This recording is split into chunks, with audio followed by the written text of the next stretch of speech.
Un policier français raciste frappe le rappeur américain 50 Cent. Sa réaction va choquer. Les Champs-Élysées brillent sous les lumières des réverbères. L'air est encore chaud après une journée caniculaire. Curtis Jackson, alias 50 Cent, marche tranquillement dans les rues de Paris. Il est venu en France pour un concert privé et pour une fois, il a laissé son équipe derrière lui. Pas de garde du corps, pas de paparazzi, juste lui, un sweat à capuche sur la tête, savourant l'instant. Il aime ces moments. Se fondre dans la foule, sentir l'énergie de la ville. À ses yeux, Paris a toujours été synonyme de raffinement et de liberté. Mais ce soir, il va apprendre une dure vérité. À quelques rues de là, le capitaine Jean Morel termine sa patrouille. Fatigué, aigri, il regarde d'un mauvais œil ces touristes et ces étrangers qui remplissent sa ville. Morel n'est pas un mauvais policier, mais il est rongé par des idées héritées de son éducation, des rancœurs qu'il n'a jamais vraiment questionnées. Quand il aperçoit 50 Cent marchant seul dans une ruelle un peu plus sombre, son instinct lui dit immédiatement une chose. Ce type prépare un sale coup. « Hey, toi !» crie Morel en s'approchant d'un pas rapide.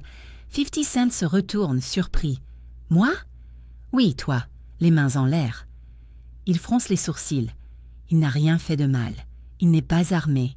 Il ne représente aucune menace. Pourtant, l'agressivité du policier est claire. « Monsieur l'agent, il doit y avoir une erreur. Je suis... » Un premier coup de matraque s'écrase contre ses côtes. L'impact est brutal. 50 Cent recule sous la douleur, le souffle coupé. Il lève les mains, mais un deuxième coup le frappe à l'épaule. « Sale racaille, tu crois que je sais pas ce que tu fais ici ?» Autour d'eux, des passants s'arrêtent. Certains sortent leur téléphone et commencent à filmer. Une femme s'exclame « Mais c'est 50 Cent, vous êtes fou !» Mais Morel ne veut rien entendre. Il a déjà décidé qui était cet homme devant lui. Un criminel, un voyou de plus. 50 Cent tombe à genoux, non pas sous la force des coups, mais sous l'ampleur de l'injustice. Toute sa vie, il a lutté pour se hisser au sommet. Et voilà qu'un homme le réduit en poussière en quelques secondes, sans raison.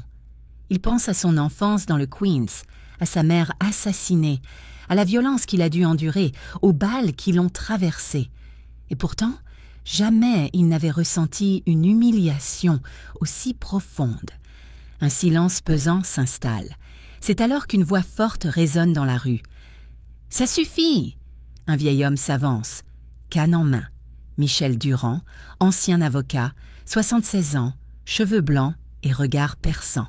« Vous venez de commettre une erreur irréparable, capitaine Morel. Ne vous mêlez pas de ça, monsieur, c'est un... » Un quoi? Dites-le. Allez au bout de votre pensée. Morel ne répond pas. Il sent les regards sur lui. Il voit les caméras. Et soudain, un doute l'envahit. Et si... Il s'était trompé? Des sirènes de police retentissent. Un jeune officier s'approche, souffle court. « Capitaine, il a raison, c'est vraiment 50 Cent. » Morel sent son sang se glacer. Il vient de tabasser l'un des rappeurs les plus célèbres du monde. La vidéo fait le tour du monde en quelques heures. Le hashtag Lani Justice for 50 Cent envahit Twitter et Instagram. Des célébrités américaines et françaises dénoncent l'incident. Des manifestations éclatent à Paris.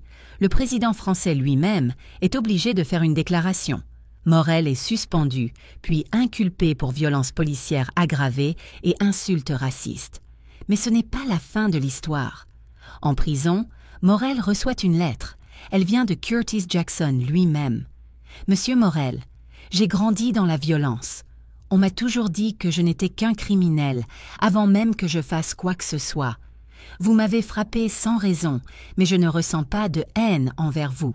Parce que je sais que la haine est une cage, une prison que l'on construit soi-même. Je vous pardonne, mais c'est à vous de trouver la clé pour vous libérer. » Les mois passent. Derrière les barreaux, il repense à son enfance, à son père qui lui répétait « Les étrangers ne seront jamais comme nous ». Il comprend enfin d'où viennent ses idées, et il réalise qu'il a été esclave de ses propres préjugés. Quand il sort de prison, il décide d'écrire un livre, « Le poids des préjugés ». Il y raconte son histoire, sa haine, son éveil brutal. L'histoire de Jean Morel est celle de beaucoup d'hommes et de femmes à travers le monde. Elle parle de la peur de l'autre, de la haine inconsciente qui gangrène nos sociétés. Elle nous rappelle une vérité essentielle. Ce n'est pas le monde qui doit changer, c'est nous.